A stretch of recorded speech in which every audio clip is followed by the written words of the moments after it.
Last week on Gleeboot, literally everyone broke up, including fan favorite couple Jitty, and they talked about the second coming of Christ and the rapture. And that's what you missed on Gleeboot. Gleeboot. Yay! Okay, Ginny was not the one I was Who is expecting. it? Oh, Jake and Kitty. Right. That literally took my breath away. That's terrific. Yeah, welcome back to Gleeboot, the show where we get drunk and talk about rebooting Glee one episode at a time. I'm Cullen. Alyssa. I'm Hannah. And we have a comedian, writer for Humor Darling, TikToker, stand-up comedy extraordinaire, and the person who had my job before me, Elyza. Hey, I'm Elyza. Elyza Halpern. Happy to have you. Yeah, thank you for having me. I'm excited. I'm glad I had an excuse to revisit Glee. Full disclosure, I realized I did not watch up to this season of Glee, so I did not recognize a bunch of the characters, but I think I caught on eventually. Yeah, that's what Cullen and I were saying is like, we pretty much, this is all kind of new to us. I remember some things, he knows a couple things, but I know we're all in it. Yeah. Well, I mean, I know some things, but not anything in season 4 except for what we've already seen. Yeah. Mm-hmm. So Elyza, that is kind of the next question. So what is your journey with the show Glee? My journey with Glee, yes. So I watched it when it came out, when I was in, I think, 8th or 9th grade was the first season. I remember in 9th grade engineering class having a long discussion about whether or not Schuster should leave his wife as a 14-year-old. So that was interesting. We were supposed to be programming a robot or something. Anyway, STEM education, everybody. But yeah, so I watched it when it came out. I really enjoyed it. I mean, I was a theater kid in high school, but I wasn't a good singer, but I always envied the good singers. So I really liked that there was a show about show choir, and then I stopped watching, I think maybe my junior year of high school. So I watched the first maybe 3 seasons, and I have not revisited it until now. However, I have for the past couple of years been very aware of all the memes about Mr. Schuster being a creep and the rumors that he was actually a serial killer and Glee choir director was his cover. Just the memes are incredible. So that is my journey. Amazing. We love a good meme here. Yes. Yes. So what are we all drinking today? Oh boy. All right. So I'm technically finishing that melodramatic, but when I'm finished with that, I have Apothic Inferno, aged in whiskey barrels for 60 days. It's a red blend, 2017. The label's very fiery. So they age the wine in whiskey barrels. Yes. Where do they get the whiskey barrels? Probably from a distillery. The whiskey was taken out of it and they're like, hey, can we use this for our wine? And they're like, I guess. That's what Do you think assuming. they also make whiskey? Maybe. It is probably the same company. They probably have a distillery and then a winery. I actually know there's wine, I think it's a local wine here in Florida that does they age it in bourbon barrels. So it's a bit more on the sweeter side, I think. Interesting. Yeah. I am drinking kind of a doctored up Irish coffee here. So I've been without coffee for the last week and it's I finally went to the store today and I got some coffee and I was tired. And even though it's 2:45 in the afternoon and I probably won't be able to sleep at all, I was like, I need to have my coffee. I haven't had it in a week. So I got some French roast, which I've never had before, but it's interesting. And then I put some almond milk, Irish Bailey's cream, and a little bit of honey. So good. It's so good. Interesting. I'm drinking part of your housewarming gift, the Praga Premium Pils Authentic Czech Ale imported beer. It's good. Nice. So I made a custom cocktail based on this episode. It's called Blaine's Tears. It's just a shot of tequila with a little bit of salt in a very dramatic glass, because Blaine was very dramatic in this episode, but we love it. So that is my drink. That's amazing. We need another recipe post. Yep, it's gonna Absolutely. be. We're gonna restart that. Oh my god, that's amazing. So does tequila and salt taste good? It does. I like it. It's pretty hardcore. It's not for the faint of heart, but you know what? Having lived through a global pandemic, I want to feel like an old cowboy in the saloon, so it works. Nice. Have you never had salt and lime and a shot of tequila, Alyssa? I don't like tequila. That's why. Yeah. I think it's supposed to help make it more robust. And then the lime is supposed to help with Like I've seen alcohol. people do it. I just, for some reason, tequila is not, it doesn't mix very well with my soul. Right. So. Valid. Tequila is my favorite. I love tequila. Yeah. So Elyza, did you take the BuzzFeed quizzes? I did, and my results rocked my world a little bit. So I took the BuzzFeed which Glee character are you quiz and the BuzzFeed which Glee character is your boyfriend quiz, and for both I got Finn, which threw me into a full existential crisis. But ultimately, I've decided that's unbelievably accurate because I'm an idiot. I have a kind heart. I'm goofy. And get this, I made my boyfriend take it. He's never seen the show, and guess which character he is? Quinn Fabray. Wow. Quinn Fabray. And honestly, I tried to explain to him how funny that was, and he said, "I love you, but I really don't care," which is an extremely Quinn thing to say, so it makes perfect sense. Yeah, no, like straight from Quinn's mouth. Yeah. Yeah. That's how my parents feel about this whole podcast. I love you, but I really don't care. That's amazing. Yeah, I'm gonna try and get them on for the Christmas special, though. We'll see. I'm trying to get my parents to like find which episode I came out on, and then I don't even know. Does anyone know? Shout out to listeners. What episode did Alyssa come out on? I think it was season 2 sometime. Yeah. It was Maybe Bisexual Day of Awareness because you're like, what about pansexuals? Oh, was that when it was? Okay, so that would have been. What month is that? I should know, but I don't. Because I was like, Hannah, I'm aware of you. I was like, thanks. We'll do a deep dive for it. Yeah, well, if you're gonna get one of your parents or both your parents on for an episode, I have to at least get one of my parents. So wish me luck. Take a big drink, Hannah. Love my parents. All right, so let's jump into the episode. It is season 4, episode 5. There's a fly in front of my face. Yeah. The role you were born to play. It is the audition episode for next week's episode of Glee, proving once again they can put on a musical in like a week here. I was so confused. I was like, why are they saying Grease songs? Next week is Grease. And then I was like, okay, kind of get it. Yeah. Yeah. So really, there aren't a lot of different storylines. Like most of the storylines are like kind of all one long. We didn't see Rachel and Kurt at all. We didn't see no New York. You are correct. Wow, we didn't. I just realized that. Wow. Because I was like, oh, but what about Kurt and Rachel? I'm like, we didn't give a fuck about them this week. Honestly, surprise, surprise, I kind of like this episode. 2 episodes in a row that I kind of liked. That's monumental. I thought this one was okay.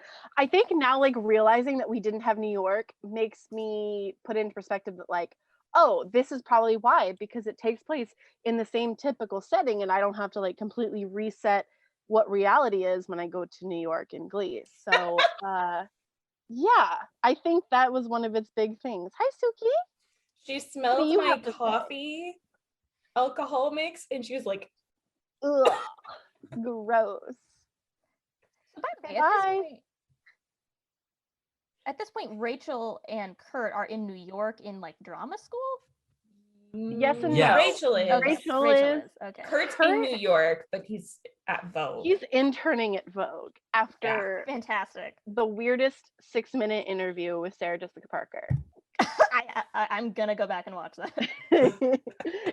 That's worth it. It's very weird. Yeah. Unreal. So yeah, that's where Rachel and Kurt are. So really this episode is about Finn putting on the musical. And then there's a Wemma storyline. So let's just quickly talk about Wemma. Yeah. They're talking about how Will got on this blue ribbon panel in Washington, D.C., and he wants Emma to come with him. And she's like, he expects me to be like a 50s housewife and abandon everything. He's like, she's used that analogy multiple times. I'm like, He maybe because interrupts her. he interrupts her multiple times. And they're also like sitting kind of like Mr. and Mrs. Smith style, where it looks like they're getting couples counseling from what I assumed was a professional couples counselor. Yes, because we can only see from one angle the two of them. And then it switches and we see who's across from them. It is Shannon Beast, the football coach. And That's she's with her crazy analogies and sayings, which I loved. I missed that. yeah. Yes. And she's basically, I don't even know what she says. She just says things. She says a lot of football things. She's like, you got to know when to pass and when to punt. And then she says something about, I don't know. She makes references that are just confounding. And Emma's like, that's insightful. I have a hot take. Hot take. Hot take. I blame Beast in the Beast storyline for the new influencer to life coach pipeline, because she taught everybody that just because you're good at coaching people at one thing and giving advice about one thing means you're qualified to be a therapist. And True. good message, Glee. Bad message. Oh my That's a god, first. that's true. Yeah. That's true. I love that. Yeah, I feel like this has he happened goes from, it's like multiple characters in Glee have just been like, I'm an expert at this one thing. Let me teach you about life. I'm Goop, qualified. Gwyneth Paltrow. Yes. I am qualified to talk to my friends who are a couple, and I'm also qualified to counsel this really depressed ex-student of mine. Yeah, she's funny. Yeah. And Will's like, Emma, I don't want you to go as my 50s housewife. I want you to go as my equal partner. And I'm like, you can't just say equality and change the status and meaning of what you're asking them to do. Wait, you can't? Mm. Oh my god. I mean, that's American politics right but- there. But that's what happens. That's what I don't understand about the storyline, is that's kind of exactly what happens. He is like, no, actually you're my equal. And she's like, okay. And I was like, that's it? That's it?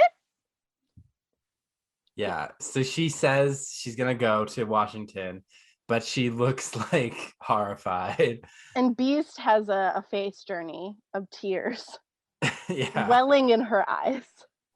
Also, is Will going to Washington permanently or just for a couple months? Because he says near the end that, like, I don't want to spend a couple months without you, but I guess we can. It's like, that's not a very long time. Nope, it's just a few It's months. a couple months. I think it was going to be like part of the school year. Maybe like 4 months, maybe? Yeah. Yeah. Like a semester, like one semester, Yeah. I think. Confounding. Can I say something a little bit R-rated on the show? Yes. Yes. 100%. Guys, just have Skype sex for a couple months. Oh my god. Yeah, It's really. not a big Because deal. Zoom wasn't a thing yet. Perfect. Yeah. Skype sex. Yeah. Brittany talked about trying to scissor a webcam. Yeah. So it's possible. Like, it is in their world. Yeah. Oh, Emma. Also, that's really like hygienic too. I know, I was thinking Absolutely. Emma would probably love that. Yeah. Good point. Very little cleanup for her. So then Emma is in her office looking at all these apartments that the realtor is showing them. that's a great question. I was like, why is she gonna get a Stanley steamer for a hotel? And I was like, wait, maybe it's an apartment? And she's like upset that they all have carpeting, which is gross. I mean, she's not wrong. Carpeting is Yeah, kind of carpet's- gross. I mean, it doesn't matter how many times you vacuum it. Like your carpet is disgusting. Mm-hmm. It's The carpet beneath my desk is ruined by shoes. oh, that's uncomfortable. I don't even want to broach that subject. That seems Mm-mm. like very problematic. Like, where are you working? Like, you're supposed to have an office job. I work in an office. But so Emma is upset and Shannon's like, pumpkin. I like the way she says pumpkin. It's like Like pumpkin.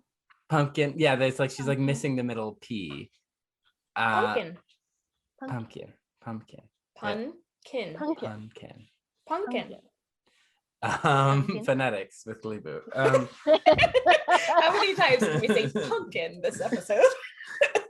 Drink every time we say pumpkin. That's like 5 or 6 times now. And she's like, you can't. I saw that you didn't want to go, and like the worst thing you can do in a marriage is lie. And she's like, I can't hold him back from his dreams. That's what Terry did. Okay, also, can I just say, Beast was married for like a couple months to an abusive person, but she still thinks that like that tiny bit of being married makes her qualified to give marriage advice. I'm gonna jump out on a limb here and say that the worst thing that you can do in a marriage is not lying. Like, there are way worse things you can do in a marriage. Yeah, I would agree with that. Shannon You did could one kill out other them. than hitting. Yeah, exactly. Like murder. I think that tops the list. Mhm. But lying isn't great. No, but sometimes you have to lie to protect people, right? That's what they say. Mm. This is like, I'm super honest. Listen, you know I never make promises because promises are traps. There you go. There you have it. That's your political platform. If you ever want to promises are traps. Don't try. I'm not doing any of American this, but- people, I will not make you a promise because promises are traps. Vote I for will Elyza. not lie to you. I'm going to show up to Alyssa's wedding whenever that happens. And just be like, reminder everybody, promises are traps. Also, I feel like we've had the same conversation on the podcast before. Where you're like, when I go to Alyssa's wedding after she said the promises are traps thing, but I think your reaction was a little different. So I'm excited to go to Alyssa's wedding too. It could be It's gonna fun. be juicy. So yeah, so Emma's like, I don't know, I can't hold him back from his dreams.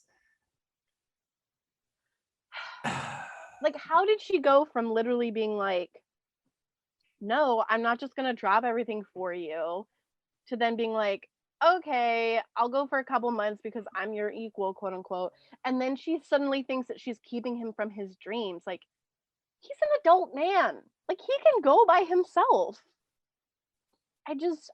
None of this makes sense. Like, there is no character motivation in this story. Like, it's just random scenes to give us random conflict.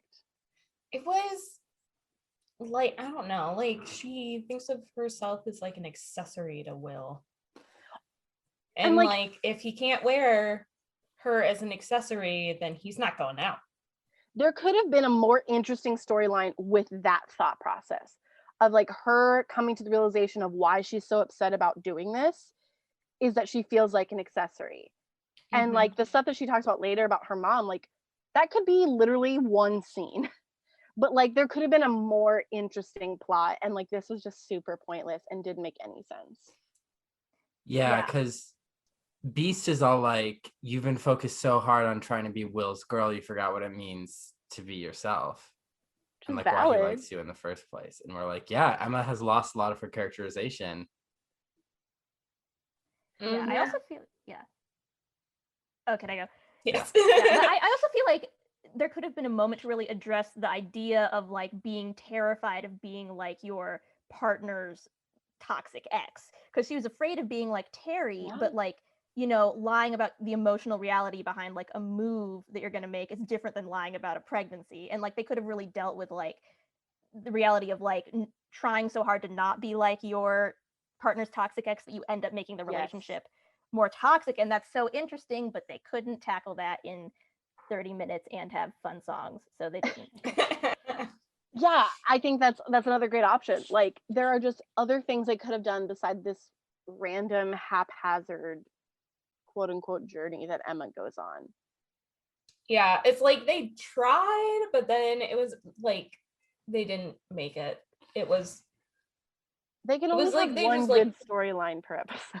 Yeah, they just like threw stuff at a wall to see what would stick, and then it turned out to be one of those abstract paintings that anybody can make, and not very good.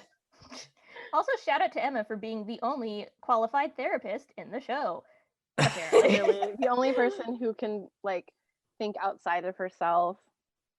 Because Will's just like I hate him so much. Well, that's the thing. Is the problem is the journey is Emma's when the journey should be Will's, because Will is the one trying to force his partner to do something they already said they don't want to do. Yeah, like Emma shouldn't be the one to learn a lesson here. She learns like, oh, I'm losing myself. But really, it should be Will being like, oh, I'm making my partner do something she doesn't want to do because I'm a fucking asshole. Like, it should be his lesson. Also, again, it's for a few months. Yeah, for a couple months. Let's just keep that in mind. 4 months, maybe 5. I don't know. After this whole pandemic, we're all just like, 4 months nudes. is nothing. Yeah, really.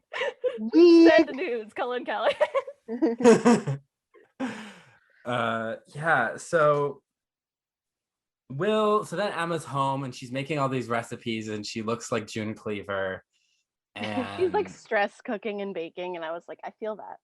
Yeah, and she's like, I tried 1 or 2 new recipes, or 7, and Will's like, let's talk. And I'm like, what about those recipes? Something's gonna burn. Yeah, exactly. And they have a really small kitchen. Like, I don't know how she's making 7 recipes, because one recipe, like HelloFresh, like if they ever sponsor us, I don't know how I'm gonna be able to lie to the viewer, to the listeners, about how it takes more than 30 minutes to make most of those recipes. Yeah. And it dirties your entire kitchen. But like, it's very contained. But I understand it is Emma, but like 7 recipes, that's gonna be like everywhere. There's no way she could do that in all that time. We're never getting sponsored now, Hannah. Never. Listen, HelloFresh, I think your shit's delicious, but you know what? You're kind of lying. We can always just cut this out. Yeah. Or risk Blue never Apron. getting a sponsorship. Yeah, Blue true. Apron all the way. Blue Apron. Terrific. Yeah, so then they talk about what marriage means to them, and she's like, because what being a wife meant to my mom was like heroic doses of Klonopin and Chardonnay. That kind of killed me. I laughed really hard at that. That was good. And having dinner ready, and lots of yes years, and lots of being a ginger supremacist, in case we really, forgot. Yeah, they definitely left that part out.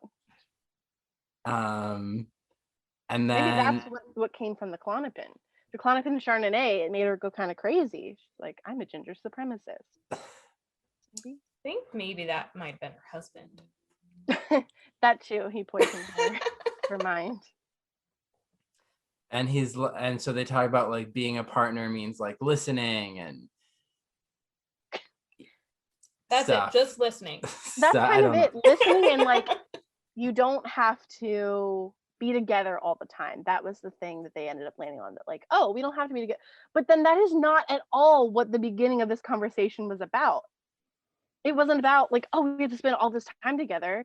It was, Emma feels like she has to put her life on hold so she can go with him to Washington so he can live his dreams. And then he's like, then we can do whatever you want. That's not about spending all this time together. It's about like pausing your life for your partner, which is something that a lot of people have to sometimes deal with, determine if that's what they want to do, which is interesting, but that's not what it ends up being about. Mm-hmm. Especially because true. Will and Emma have talked about wanting kids, and like having a kid, especially when it comes to your career, is a big pause. Like Yeah. you have to take time off to birth a child out of your body. Yeah. So it's not just gonna be like this one sacrifice of pausing her career. Like it's gonna be a lot. Yeah. Yeah. Also, just to quickly point out, getting from Washington D.C. to Ohio isn't that hard. There are greyhounds that travel from one place to the other, and they could visit each other. I'm just bothered by the whole logistics of this plot line. Yeah, like Bert Hummel is a congressman. He has to make this trip all the time. Well, at the end of all of this conversation, they're like, we're gonna switch on and off weekends. And I'm like, why didn't you start there? Like if Emma said that she doesn't want to go, why do you have to push it? You can travel back and forth. I don't understand. On and off weekends is not going to last long because that's expensive and time Yeah, consuming. that is very But, expensive. Maybe 2 weekends a month, first weekend and then the third weekend, they switch on and off to be more realistic. But that's a great place to start. Like this could have been one scene of literally them being at an actual counselor and this counselor being like, hey, what about this option? And then being like, oh, I guess that could work. And they talk it out and then boom, it works. Done. I want a spin-off TV series of a counselor that has to counsel all of the characters in Glee. but like a fake reality TV show where like this person has a talking head where they can be like doing the counseling session, and then by the end of it, their person's just like, this could have been a 10-minute session, but they turned it into an hour. I don't know. I think that'd be great. So let's talk about the main storyline: Finn and Freeze. The ship that we have always wanted. So Finn's at the tire shop, and Artie. I just have the line written down here. Artie's literally the first line of the show is, "Why do I feel so at home in the tire shop?" And I was just like, "Why is this a joke? Why did this happen?" Then he's like, "It's a joke," and Finn's just kind of like, Finn's not paying attention. Yeah. He's still in his wallowing state. It's like his wallowing carried over from last episode to this episode. Oh. He's like Eeyore. Yeah. He is. He's also wearing blue in that first scene too. He's just like a gigantic human Eeyore. He's like, I don't have anything going for me. I'm here at this tire shop. I embarrassed myself out of the army. I'm like, there's nothing wrong with working at a tire shop, Finn. No.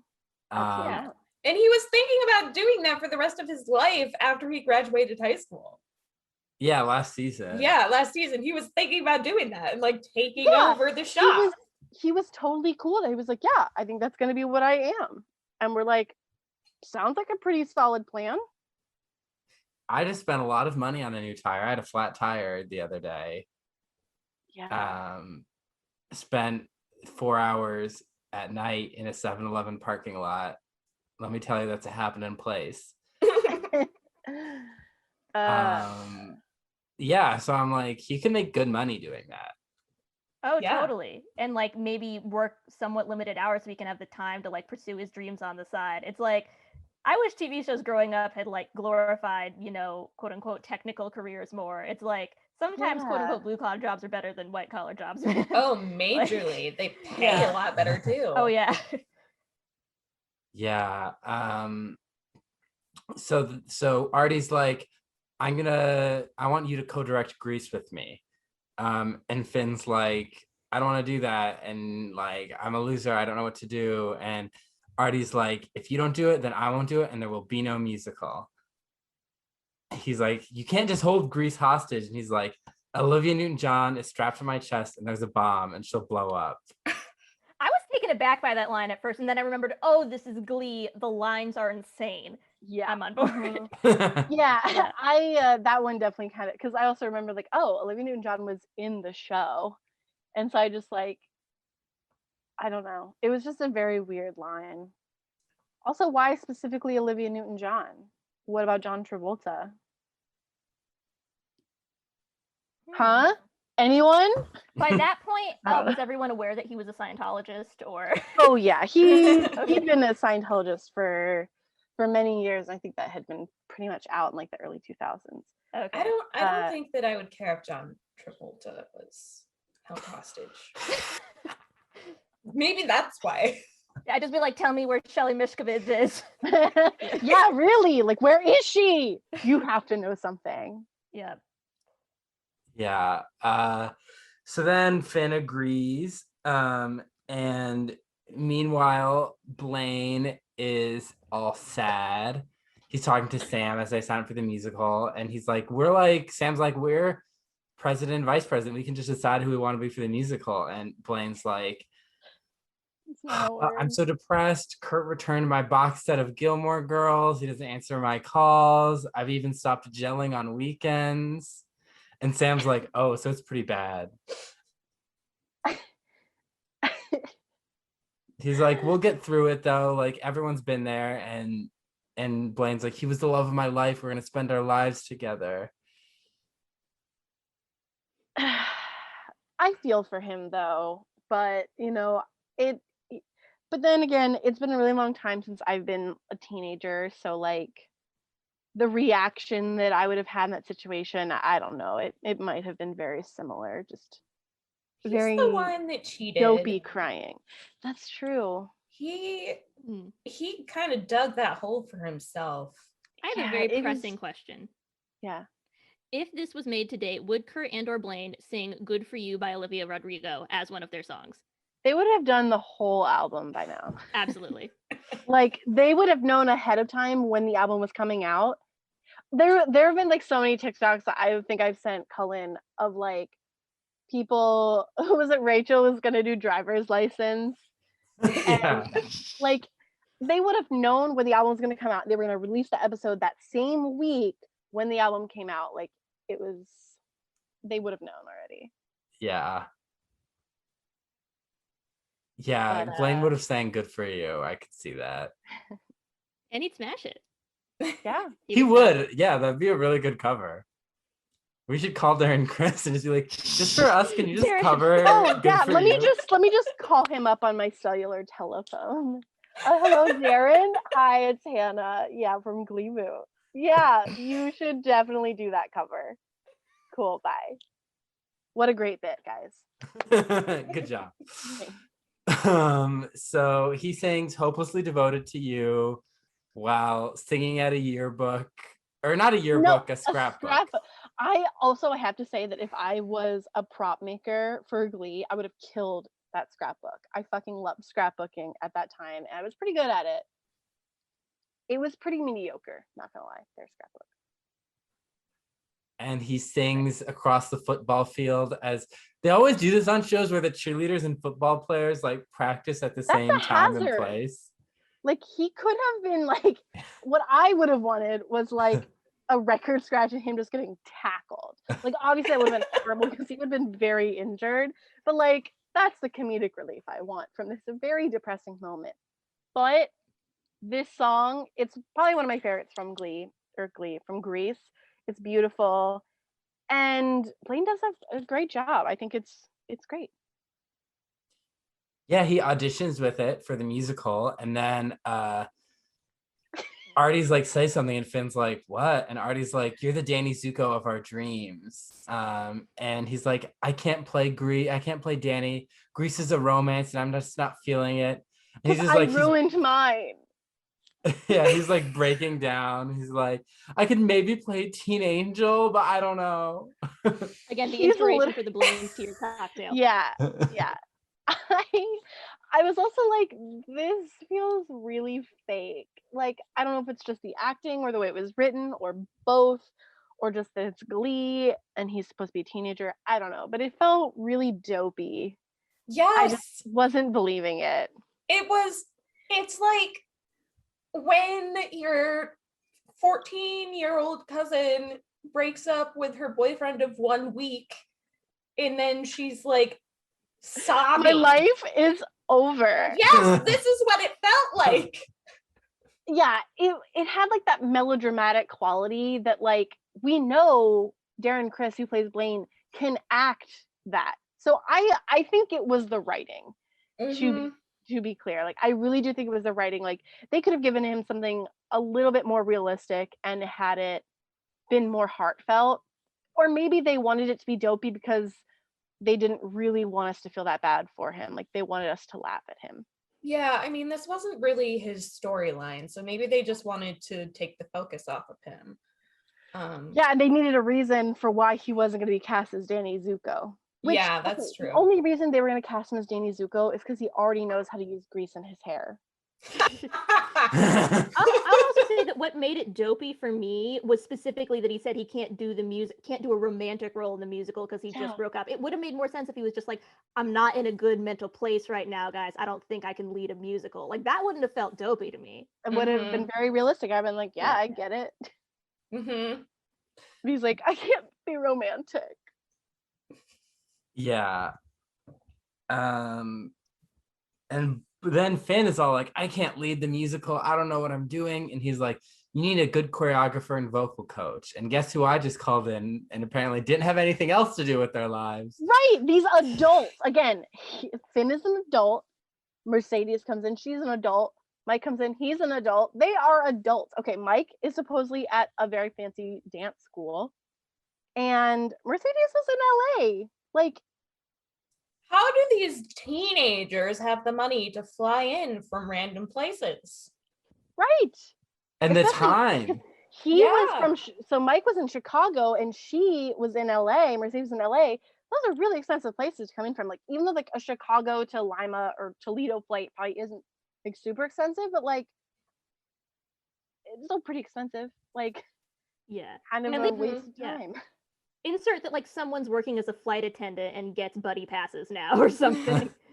Also, like the fact that, again, like this would be in the middle of Mike's sort of school year, so he would be doing this volunteer thing and giving up training time. It just makes no sense. It makes no sense. And it makes no sense that Finn, a random adult, is allowed to direct the musical. I agree. I'm like, he needs a pass. Like, he's walking around the school and nobody's like, where's your hall pass? What are you doing here? Who are you? Like, yeah, I'd be like, I didn't know you failed. By the way, I want to clarify some comments I made about Finn. So when I called Finn an idiot and myself an idiot, I'm referring to like season 1 Finn, who like doesn't understand how reproduction works and like the grilled cheeses stuff. I'm not referring to the fact that Finn didn't get good grades. Tons of genius people didn't get good grades. And I really like that it seems in the later seasons that Finn is like not presented as just a dope. He's presented as like a really emotionally intelligent dude. Yeah, he can be pretty emotionally intelligent. I think, but I think everyone is, the writers treat everyone so inconsistently. Like sometimes it's like, damn, Finn, but other times like, damn, Finn, come on, like you're better than that. Yeah. Like this episode is really just him like throwing a pity party for himself and being like, I can't do this. But like, I feel like that was last episode. I feel like he learned that he can do it this episode. Yeah, he the was first half dug is out of that really hole. is just, well, because he's like, oh, I don't know what I'm doing when he goes to talk to Beast, and it's just like he literally is looking for someone to give him that feedback that like, but you're great, you're a great person, you're great. Yeah, I mean, people do that all the time. People love looking for handout compliments. Yeah, I was like, what is the word? Oh my gosh, that's what Instagram is for. Yeah, gotta have them likes. Follow us on Instagram. A like is at not a Gleeboot compliment. Pod. That's not a compliment. I don't understand likes. They don't do anything. Sometimes, okay, so let's kind of get into social media for a second. So sometimes people post things that are like, it's like a I lost my friend or loved one type post, and like it feels weird to like it because I attach likes to stuff. I'm like, oh yeah, cool, awesome, I like this. But I can't be like, oh yeah, cool, awesome, I like that you had a loss in the like, it's very strange. I can't do it. I guess that's why Facebook initiated the different types of likes things. Yeah, like the heart and the crying face. Instagram is I don't even know what they are. rudimentary. I don't know either. I don't know Facebook. Well, it's like did you ever see the meme of the person who thought LOL meant lots of love and was like, Great Aunt Sue died, LOL. And they're like, Mom, you can't say that. No, lots of love. Or like when people mess up the crying emojis, like the laughing crying emojis. Yep. Those are great. I love those memes. Those are good memes. Yeah, so basically they're like, we can't find a Danny Zuko, and he's like, what about Sam? And they're like, Sam wants to be Kaneki. This is a terrific moment. Because he's like, what did he say? Grease lightning is my ringtone, and I was struck in the head with a car door. So I want to reenact that experience on the stage. And I was like, of course he wants to be Kaneki. Of course. We love Sam. So they're like, okay, we need to find somebody. They're like, it's hard to find people like you, Finn. And so he goes to the football field and he talks to Coach Beast, and she's all like, you're special, and I just wish you would see that. And he's like, I don't feel special. And then he sees Glee Project winner Blake Jenner. It took me, so when I saw him dancing, I was like, is that him? And then it took me about 5 minutes later where I was like, I think that's him. He's so generic that I was like, I don't know. I don't know for sure. Yeah, it's like that could be anyone. Yeah, exactly. Yeah, he's like Dear Evan Hansen generic, no offense. I actually literally thought that the other shots of the football players in that moment where we can't really see their faces, I thought that was going to be him because I saw his name come up in the credits. It's like, oh, okay, I got to look out for him. I was like, oh, that's him. He's going to take off his helmet. Nope, it's a different white person. Okay. Oh, there's that one. Oh, no, that's not him either. So it was really confusing. And he's doing all these goofy sideline dances. And he doesn't have his helmet on. You should never take your helmet off when you're in practice unless you're told to take it off. You could get injured. I'm done. I'm done. Cool. But he was feeling the rhythm. He had to dance in that moment. Personal safety. Yeah, and Finn's like, oh, he's got moves, and Shannon's like, he's not very good. He tried to do the running man, couldn't do it. That was uncomfortable. Yeah, and she's like, he's not very good, and he has trouble with his grades. So then Finn just like walks into class and tells the teacher he has a call in the teacher's lounge. And the teacher's like, why didn't they call me on my cell? And then walks away, and Finn's just kind of like, oh shit, it worked. But also like, where is his guest pass? He is a guest. He is no longer a student. He should not be here. It took a while for my high school to enforce guest passes on graduated students, because there were several times I went to my high school and I was allowed in, and like I walked in through back doors that I knew about, like. Mm-hmm. Yeah, no, the exact same thing would happen in my school too. But this reminds me a lot of, I don't know if you guys heard about this story, but some woman, she was like in her 30s or something, went into a school, pretended she was a student the whole time, and it took until the last period for someone to be like, you're not a student. And she like apparently made a YouTube video about it to like talk about the security issues in schools. Didn't she get arrested? Yes. Okay. And yeah. I'm like, you know. She made a point. I mean, but there are other ways to make that point. Was she Drew Barrymore and never been kissed? Wasn't she pretending to be that's her a great daughter? example of this. Yeah, I think she was supposed to pretend to be her daughter. Yeah. Which is okay. So I have so many questions about that. But like, where's her daughter? Yeah, like also how come the teachers are like can't quite tell, are they that similar? Anyway. But that's what this reminded me of. That like Finn can just walk around and do whatever he wants. I'm like, that woman was right. This guy is doing it right now on TV. Mm-hmm. It's She a did fictional make a point, however creepy it was. My parents God. make me have a guest pass for the basement. Wait, what? No. Homeschool joke.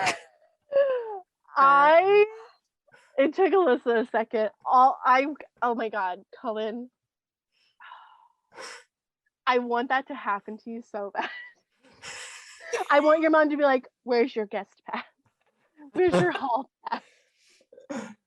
Yeah, so Finn just waltzes in and the teacher leaves and he just walks up to Ryder and he's like, hey, what are you doing? And Ryder's like, studying. And he's like, oh, in study hall, that's a first. He doesn't ask, who are you, strange adult man? Right. Quick, who are you, strange adult man story. So when I was in high school, there was a 17-year-old girl dating a 21-year-old guy, and he would just come visit. He'd just come hang out at lunch all the time for like a year. Anyway, shout out to Maryland. Back to Glee. That's insane. That is uncomfy. Very uncomfortable. Yeah, and so then he's like, Ryder basically just divulges, oh, I'm struggling with my grades, and my parents say if I don't get my grades up to a B, then I'll be kicked. I will have to quit football. And I was impressed. I was like, wow, parents who care about their children's grades in this show. That's amazing. And then he's like, after he divulges all this information, he's like, wait, who are you? Yeah, like that's supposed to be funny though. Ha ha ha ha. Ha ha ha. Laughing. And then Finn is all like, oh, I'm running auditions for Grease, and grades. He's like, oh, I can't join Glee Club, and he's like, yeah, but my grades really improved because of Glee Club. Start slow, join the musical. Doesn't make any sense at all that his grades improved because of Glee Club. The arts do show improving people's grades. Yes.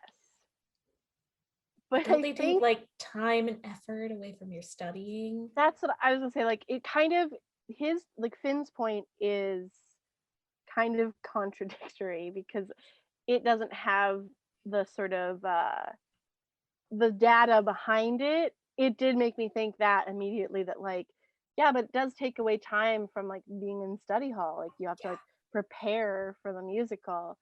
But then on the other hand, it is shown that like arts do help improve people's like students' grades, but it was a very weird moment that I'm like, I don't think you've proved your point correctly. Yeah, another thing where there's a need for subtlety, it's Finn should have said, participating in the arts can really help boost your confidence in your abilities. And also, do you want help getting a tutor? I have a number for Kumon. Here you go.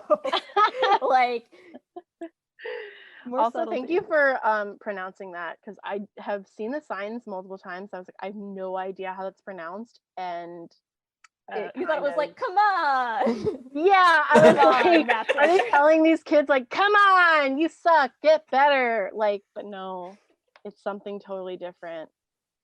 Anyway, Kumon sponsor us. That'd be the weirdest sponsorship for a podcast. Do you have trouble with math? Yeah, I went to Kumon once to help me with quadratic equations, and the tutor literally told me, I'm sure you're very talented at other things. Like, literally, the kid was like, yeah, you're not a math person. I was like, thanks. Damn. Almost like out of an episode of Glee. Almost like, come on, you can do better in other stuff. Exactly. So Marley and Unique are in the bathroom, and Marley's like, isn't this the girls' bathroom? And Unique's like, I sit when I pee. And that's good enough for Marley. So she's progressive. So that's nice. Yeah, those things are not equal Yeah. to the complex gender issues. But Glee. Glee, yeah. Glee started a dialogue that it wasn't ready for. Yeah. But yeah, I don't think America was entirely quite ready for the dialogue yet either. that's fair. I think the way that like there's a difference in reactions to this part of the story, I think is somewhat realistic, where you have people who are just like, yeah, it's totally fine. Other people are like, no. So I think for what they had in the short amount of time they were given to put it in there in this episode, I think it does a thing. Yeah, I agree. Well good or bad. stated. It does a thing. Ever so intellectual and articulate. So Marley's talking about how she wants to audition for Sandy, and Unique is like, I want to be Rizzo. Rizzo's the star of the show for me.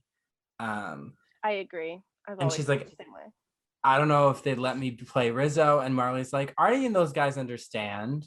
And I'm like, do they? But okay, Marley, you think the best of everyone. Yeah, let's not go into the many episodes of receipts that we have proving that they are not good with gender and sexuality issues. Yeah.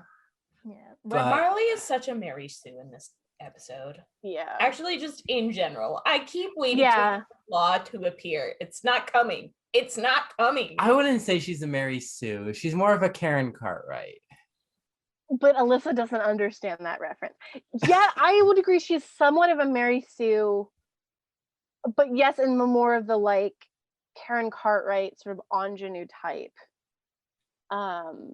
I still don't understand the reference. Exactly. Karen Cartwright is Catherine McPhee on Smash.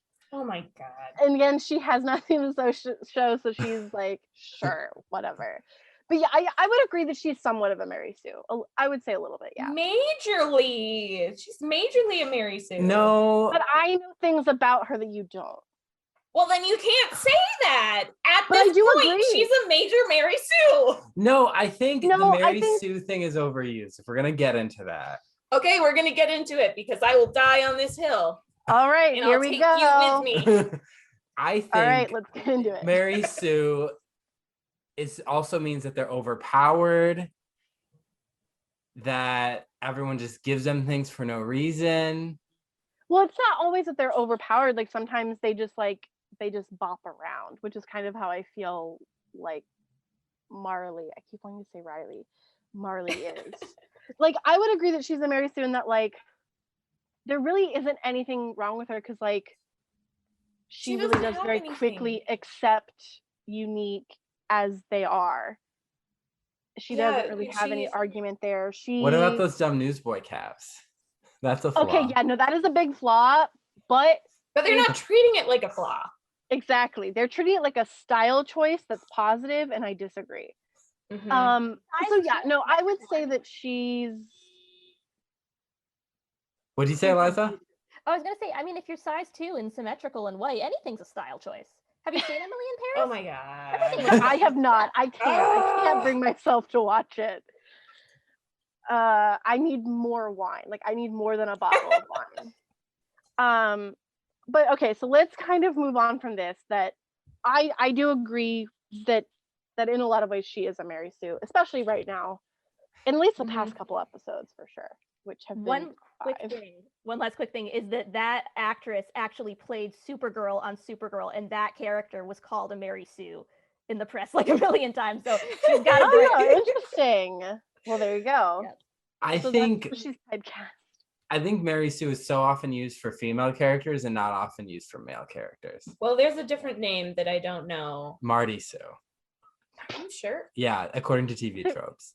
But is it really? I thought it was something else. Like I think Sam was a bit of a Mary Sue back in the day until that one episode, and we were like, what? Yeah. And then of course like he was homeless. I think it doesn't help in this episode specifically that like, and we'll get there, but the villain of the episode literally can't find anything wrong with her. That's true. Like, and that's actually in this scene. Yeah. Oh, is that the That's scene? a good point. Yeah, it's this same bathroom scene. Sue comes out of the bathroom stall, like eavesdropping. And she's like, I would have thought you were two just girls gabbing away in the crapper, but the smell of Unique proves that he's a man and he's smuggling more kielbasa in that dress than a homesick Polish woman. And Marley's just like, you can't say things like that. And she's like, actually, I can say whatever I want. And we're like, okay, literally being tries to give overpowered. I feel like being overpowered in Glee is being like a normal person, and that's what she's doing. And I think also like Sue gives Unique a couple nasty names, but then like it basically goes all like Leslie Nope on Marley. She's like beautiful doe, kind-eyed, blue-eyed girl. And then she's like, that's not right. Like, yeah, no, like I think I agree. I think that she's a little heavy-handed right now. You guys might have an interesting answer to this question. So, having not seen the whole arc of the show, I was surprised by like what I remember being like the mean but like fun mean Sue in early seasons, transitioning to full-on bigot, almost alt-right Sue. And that was a starring trans. It's like she's not funny mean anymore. She's just like awful. Yeah, a lot of this episode was not funny to me, but then there are like last episode or the one that I was editing, she has like funny mean lines. She kind of goes back and forth a lot, but she has teetered a lot into some of the alt-right kind of stuff before. Yeah, I think it's just the first time. inconsistencies. Not the first time she's been there, but I think it's the first time that she's been like a full-on villain. Yeah, like we're obviously not supposed to root for her at all, like even a little bit. Like she's not even being funny. She's not used as comedic relief like she normally is. So that's kind of like a new thing this episode, I think. So then Marley and Unique decide to audition for the musical together. They sing Pink's... I didn't think that was a thing you could do, but okay. They sing Pink's Blow Me One Last Kiss. It was good. I thought it was great. Their voices, their harmonies fantastic. Were really good. Yeah, it was good. And then Artie and Finn are picking jukeboxes. What a dumb... This was such a pointless tiny scene. I hated it so much. Artie's like, no, that's the obvious choice. You should pick this one. And I'm like, what school has the budget for a fully functional jukebox for their production of Grease? For 3 fully functional jukeboxes, which they already bought and are just choosing one for the musical. Yeah.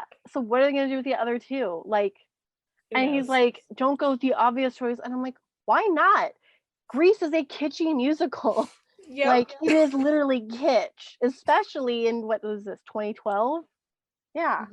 It was already kitsch in the 70s when they were making it. And they made the movie. Whatever. And then Ryder comes in and he's like, I don't know, I can't sing. And Finn's like, I used to not think I could sing either, but you must be a classic rock guy, right? Wait, doesn't he say, he's like, oh, you're here for the audition, it doesn't start till 4. He was like, yeah, whatever. And then he's like, just don't make me sing. Like, wasn't that his line? Yeah. I was like, what are you gonna do to audition for the musical, Ryder? What? Yeah. What? I love the, like, let's pick a song that, like, a straight boy jock would be comfortable singing. It's like, it's gotta be classic rock. It's gotta be Also, Journey or Foreigner. Like, I kind of thought, like, that was an odd choice. Like, they literally, okay, here's how they got the jukebox scene from this song. They worked backwards from that. But I thought it was weird that that would be a song that, like, Ryder would immediately know. Because, like, I don't know the actual lyrics. I know the chorus. And I listen to a lot of, like, classic rock. So, like, the fact that that kid, like, automatically knew it too, like, it felt like a really odd stretch. Like, they should have gone with something from Journey. Yeah, it was very contrived. And I also don't really like the song. And I didn't like the scene, like this imaginary scene. It reminded me of the Glee project. He like had his last assignment where he had to do a music video again. That's what it reminded me of. It was like group hallucination with him and Finn. Did you guys notice that there were no men in the audience? It was all girls. And they were like dancing girls. Yep, like, and they were in front of what light? It was kind of really And gross. there was a lot of booty shots. Yeah, I hated it. I mean, the moment they did it, I was like, Alyssa's gonna hate this. I really, really hated. I hated the whole thing, except for the beginning where Finn was singing, because I love his voice when he's singing classic rock. But then after Ryder started, I was like, okay, I'm done. Stop. I thought Ryder sounded fine, but I thought the whole scene was really stupid. I have a contradictory point. I loved it because I really want to go to a concert. Okay, yeah, the girls dancing in the cages behind was a little much, but like I kind of like it in a show that does like songs where they like clearly specify that something is like a dream sequence and this is not actually happening, because it feels more realistic than just like I'm going about my normal activities and singing. So I enjoyed it with the exception of the like go-go dancer.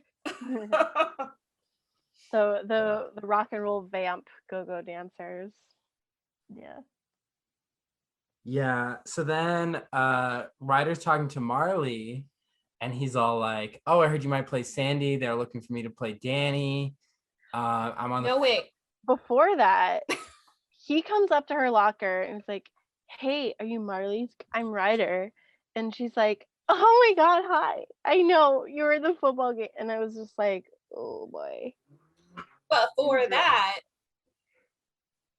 What? Ryder doesn't even have to try out for the musical. Technically audition. He was like, okay, well, I'm ready for my audition. And Finn's like, you already did, bro. I was like, what? Where's Artie and the other? Where's Yeah, Mercedes? the rest of the The people. vocal coach for the musical. Although I suppose because they were just like under the impression that there were literally no boys who wanted this role, because that kind of happened a lot in my high school too, where like they didn't really have to audition because they were the only ones that were going to play the role. So yeah, if they signed up, they got in. Yep. Yeah, that's a shame. Yeah, that's why when I wrote my first musical, I was like, we need a lot of girl parts because every musical has a bunch of guy parts and 2 guys at audition, and you have to like figure out how to do it. And I'm like, I'm gonna do the opposite. Yeah. Yeah. And then you wrote how many characters? There was at least 7 fairies in that musical. So. Damn. Yeah, there were a lot. So yeah, right. Marley's like, oh yeah, I know you from the football game, your end zone dances, and then she's like goo goo gaga eyes over him. Like it's almost like they're cartoonish, like her eyes pop out kind of thing. And he's all like, your mom's awesome. She sneaks me extra meatballs on spaghetti day. Which is actually kind of a nice thing that he says, because obviously she's gotten a lot of shit about her mom and does later on in the episode. So like I was like, that's actually kind of nice. And so they're kind of like flirting, and then Kitty is like, look, Jake's watching jealous, then Kitty's like, oh hey, like, are you jealous? And he's like, why are you doing this? And he's like, because you broke up with me. And he's like, and who wants his Justin Bieber hair? And she's like, half black guys who can't grow it. Yikes. Yeah. Kitty is a racist. Then she says, you deserve that because you broke up with me. I was like, no, I don't think that's how that works. And then she's like, I keep telling people that I broke up with you because you have a weird third nipple. And then he looks down at his shirt. Like, and then I'm like, so does he technically have a third nipple, or is it something she's making up? Or is she telling the truth? Confusing. Also, that character is such like a copy paste of Quinn Fabray, but again, just like with Sue Sylvester, like just more problematic.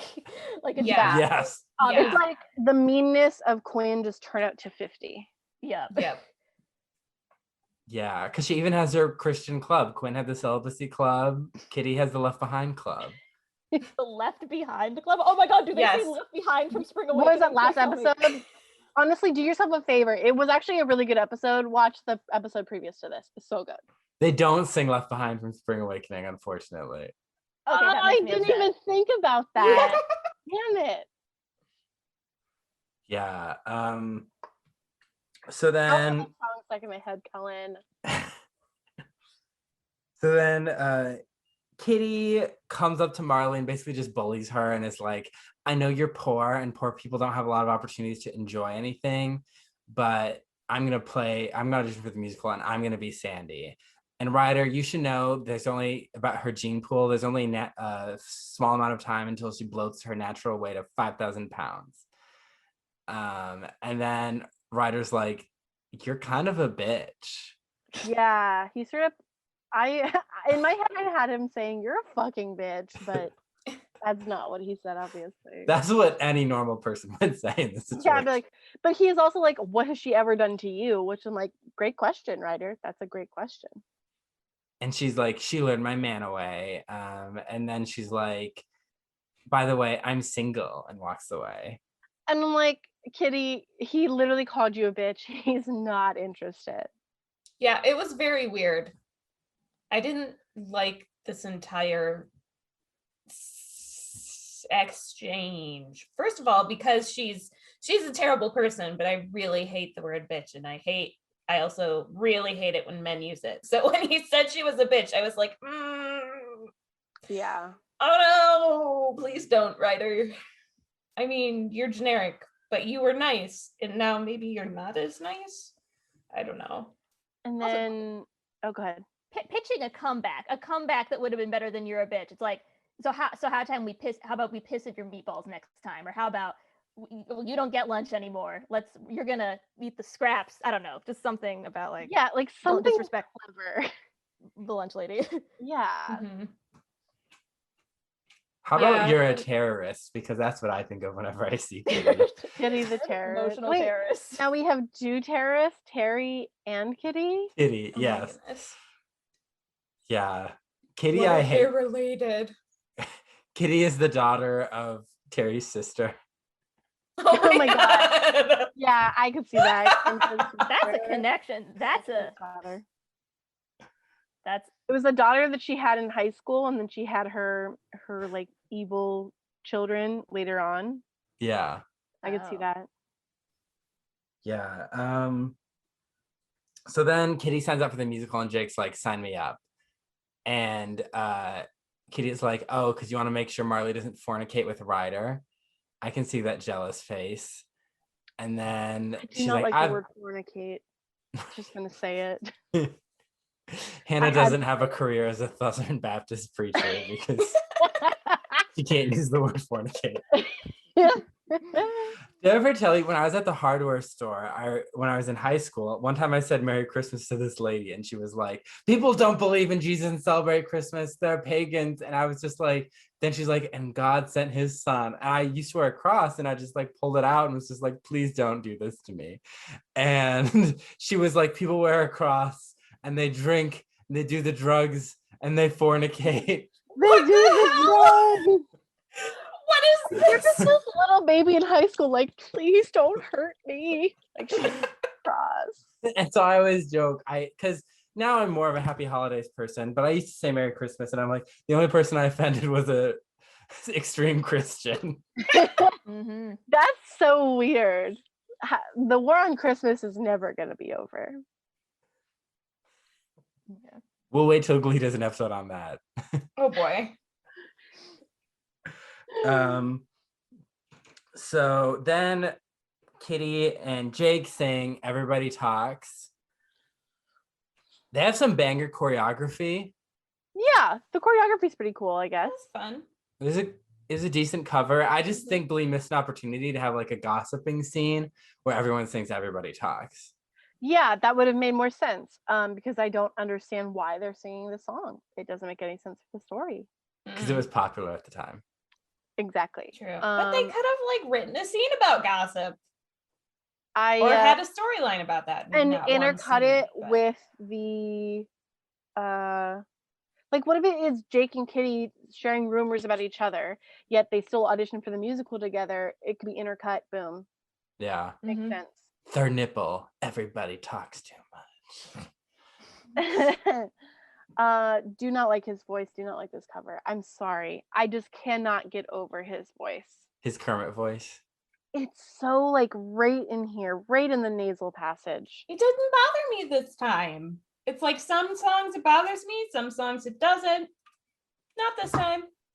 Kitty, though, Kitty's voice was kind of okay. I liked her voice. Mhm. Then we have a quick little scene with Mike and Tina. Nina I forgot that they dated. with Tyke. Yeah, they did. And Tina's like, how dare you sign up to be in the musical without asking me? She's right, though. She is a student of the school. He is a volunteer. This is like where she has to be. He invaded her space. Yeah. I don't understand. Like, this breakup happened off camera, right? So we didn't Yes. see any of it. We don't know what's going on. Yeah, we don't know why really they broke up, I don't think. Yeah. Tina Cohen-Chang is a mystery. Like, I like that one of the sections in your podcast is just that she gets no airtime because it's like, we know nothing about this girl. And Jenna No. Ushkowitz, I think her name is incredibly talented. Yeah. And she's changed so much since we No first one met addresses her. it. No. No one ever talks about that. Now she has highlights in her hair instead of blue. And Like, she's crazy. seriously high maintenance at this point, kind of turned into a terrible person off She's kind of camera. become Rachel. Yeah. Yeah. Every Because season we get Rachel a new without screen time. So every new season we get a new Tina. yeah. Yeah, pretty much. Yeah. And so she's just mad at Mike. And Mike is just like, we really need your talent for the audition. And Tina's like, you're gonna have to live without my talent. Okay. And she walks away to have her storyline resolved off screen. I was gonna say we don't have any other scene with her in which the ending makes sense. Okay, cool. I'm not the only one. Nope. Yeah. Love it.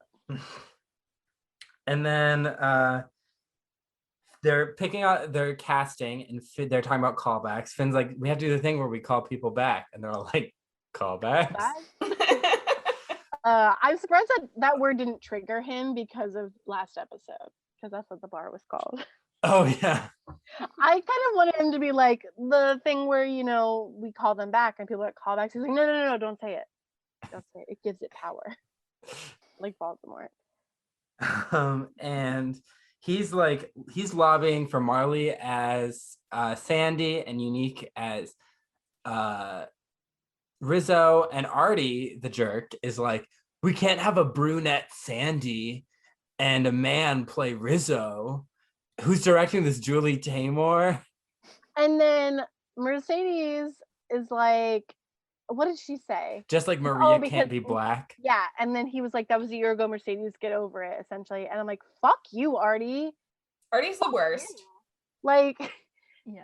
that whole situation that you put Mercedes through was like a giant macroaggression, like super racist. Oh, that was a full plot line on the show that Maria in West Side Story can't be black. What? Yeah. Yeah. And she could filled with be, white she could children. be Jewish, Italian Jewish. Yeah. What? Yeah, he didn't want to cast Mercedes. So Artie's a shit director. He's a shit person. He's He's also a my shit favorite, director, shit unfortunately. person, a shitty Glee boyfriend. Yeah. He never calls Hannah on their anniversary. No. And I don't even know when our anniversary is. That's how little I'm invested.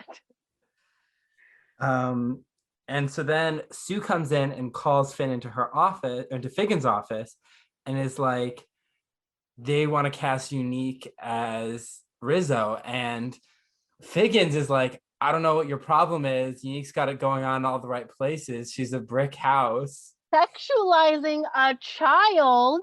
I Regardless was of gender. astounded. I was like, they usually don't make Principal Figgins Creepy. a predator. Yeah.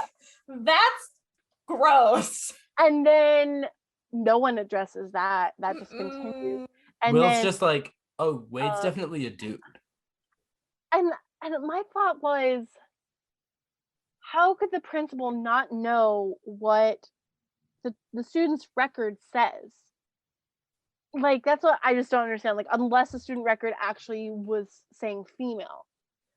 But like, aside from that, he goes, whoa, what? And then he just like is in silence until finally he speaks again. It was just so weird. Like, he had this creepy, like, sexualizing the student. It was Yeah. cringe. Yeah. Mm-mm. And Sue's like, McKinley has become a progressive bubble, but if we cast Unique in this role, someone, she was herself, me, will make a big public stink about it, and all the backlash will come down on Unique. We can't have this gender confusion spread among our students. It will cause a wave of gender dysphoria. And at what point does Shu mention Shakespeare and how he's like, I mean, they gender casted people with characters forever, and Shakespeare, all of his plays were all the women's roles are played by men, and Sue's like, that cannot be true. And then I just thought Shakespeare was the first LGBT Plus. I always forget that part. I mean, all of the Greek and Roman plays They were also they didn't want women in the theater. Nope, women are not allowed to be anything. It wasn't because they were like hip and cool and progressive. It was because they didn't want women in professional theater. Yep. Yeah. And Finn calls her a bigot, and she's like, how can I be a bigot when I had gay cheerleaders? And it's the equivalent of like, I can't be racist, I have black friends. A black friend. Exactly. Yeah. And then he's like, I thought you grew a lot when you helped us win nationals, and then when you had a retarded baby. Yeah, he calls her baby the R word, and I was like, whoa. And he at least catches himself immediately and is like, I'm sorry, that's not the right word. I shouldn't have used that. I apologize. But Sue just storms off. But like, I thought she was gonna slap him. I did too, actually. Mm-hmm. Yeah. But I mean, at that point, it's kind of too late. Like, but then they made that scene about something totally different, other than like the letting Unique play this role and the possible quote unquote consequences of that, into Finn used a really bad word and insulted Sue. So this seems very weirdly lopsided by the end. Also, isn't this the first time that we are even remotely hearing that? I would assume that her baby has Down syndrome. No, we heard last season. When They went to the doctors. Yeah. And then when she was pregnant. Yeah. Okay. But I don't think it was not after she was born. Yeah, I don't think it was really clarified. I think maybe it was something we had to decide for ourselves when we saw the baby, but I honestly don't remember what the baby looked like. And the baby was super cute. I don't remember. Yeah, the baby was Alyssa's MVP. Yes, the baby was my MVP. Yeah, the least problematic of us all. Yes. The only unproblematic character in Glee, a literal infant. I will say one thing there's some issues with the scene, yeah, but one thing I did kind of like was pointing out that like just because someone is like not homophobic doesn't mean they're not super transphobic. Yeah, because I've noticed like people sometimes will go, oh well, I'm supportive of the gay community, you can't say I'm anti-LGBT, I'm an ally. It's like, yeah, but you're extremely transphobic. Yeah, So you're anti-T. Not. Yeah, you can't just choose one letter to be okay with. Yeah. No, that's a good point. Yeah. So then there's callbacks, and they have to sing Born Not the bar, the actual not the bar, not the actual callbacks, and they have to sing Born to Hand Jive to see who has chemistry. Okay. So let me break this down for you. So Mike and Mercedes are like explaining this, and also so is Artie. And then the song starts.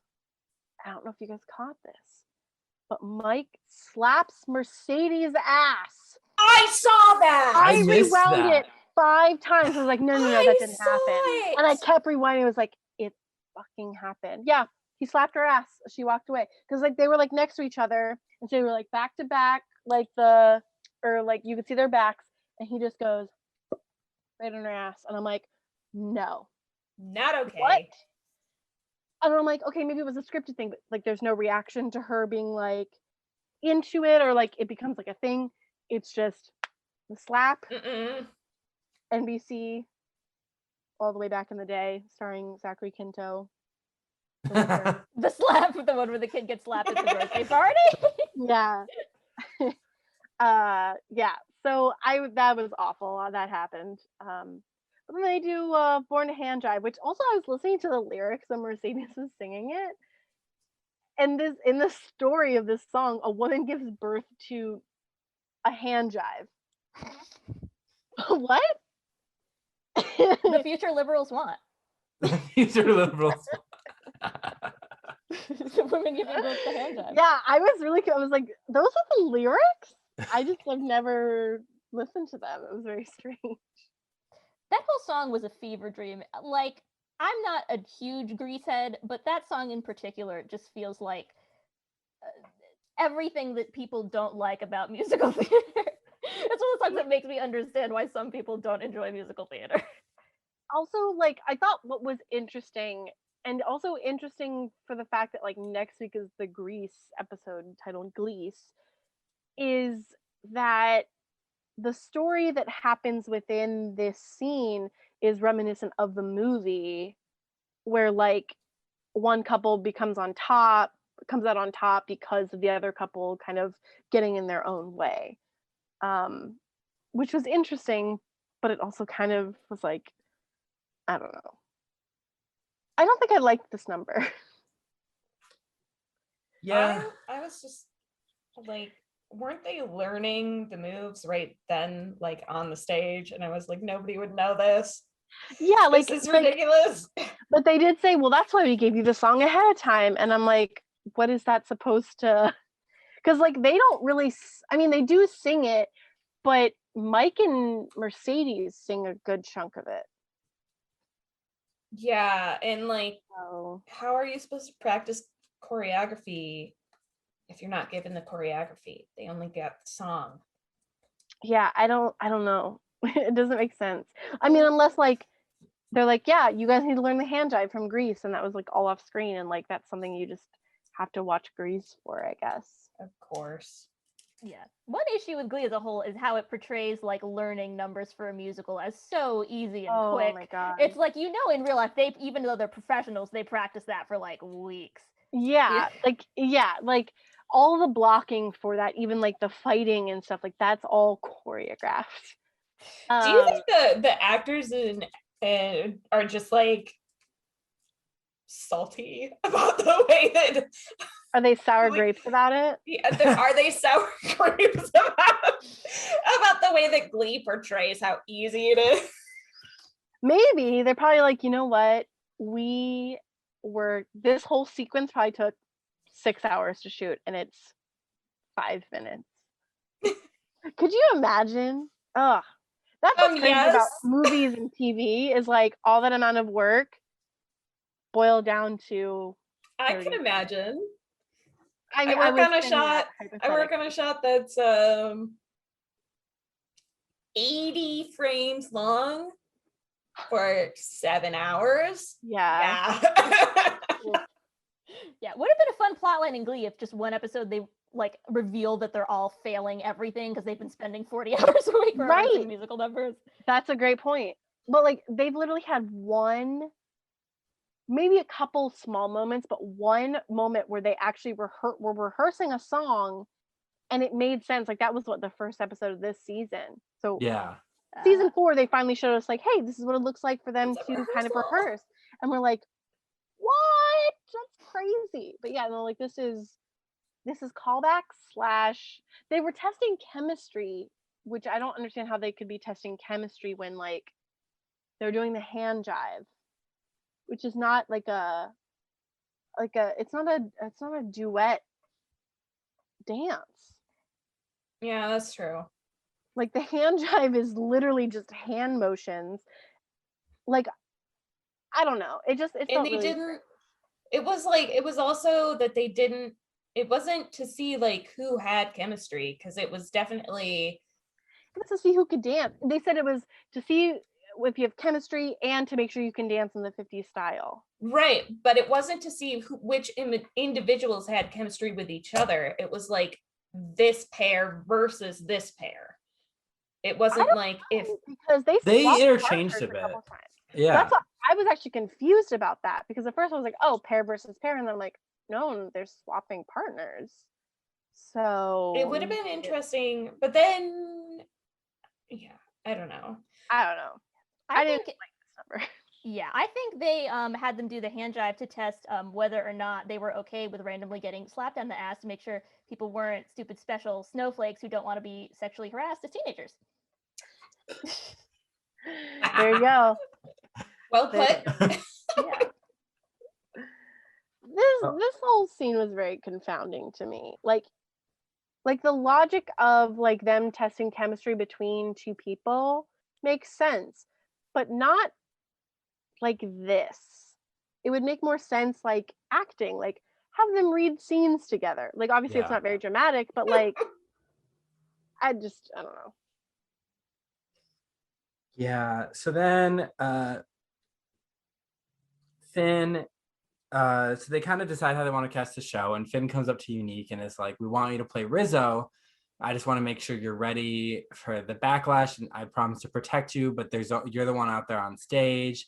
And Unique is like, "Thank you, straight white man, for making me belong." Right? Like this reminded me a lot of the Glee project with Ryan constantly telling Eileen like, I don't know, like, are you ready for this? Like, you're gonna get a lot of shit. Yes. That's what this Yeah. reminded me of. Yes. And I was like, you have no place to ask that question. Go away. Yeah, it's crazy. So Unique's like, "I never feel like I belong, but now I feel like I belong." And yeah. Which is nice. There were things I liked and disliked about the scene at the same time. Yeah, it was, Mhm. which I think is good for Glee, like for it to have that sort of complicated, like I like this, but I didn't like this. Like at least it gives us something to talk about. Yeah, I'm glad they had a moment of actually showing Unique's like internal experience rather than just showing like bigotry toward Unique. That's Yeah. the pet peeve of mine in sitcoms is when they just show the bigotry towards someone, but then the actual person getting the hate doesn't get a moment to say, "This is what my reality's like." Yeah, and also the way Unique says it is kind of like it feels so good to finally feel like I have a place to belong, and Finn's kind of like, yeah, it does, because like I guess he's been there before. Yeah. I don't know. That was also kind of weird, but like I also very much felt for Unique in that moment. I kind of just ignored that Finn was there. So the cast list is posted. Again, reminded me of Glee project. Yeah. There was a lot of random Glee project references, and I didn't care for it. So we get Marley is Sandy. Danny what's his name? Ryder is Danny Zuko. Brittany is Cha Cha. Tina is Jan. Yeah. Yes. Suki just started talking to me, so I had to. What does she have to say? Meow. It was a good impression. What else? Joe is did they say who Joe was? Somebody. He was he was one of the T-Birds, I think. Yeah, because they said Joe couldn't be Danny Zuko because he wouldn't cut his dreads. And then they had like a shot to him where like they like greased up his dreads and he's like, I look like Arabatu, and I was like, what? And then Sam is Kaneki. I don't think they announced this, but I'm pretty sure Sugar's Frenchie. Yes, they didn't technically announce it, but she showed up in like the Brady Bunch like squares thing. Yeah. And then Blaine is Teen Angel. Which he basically like asked for. Yeah. And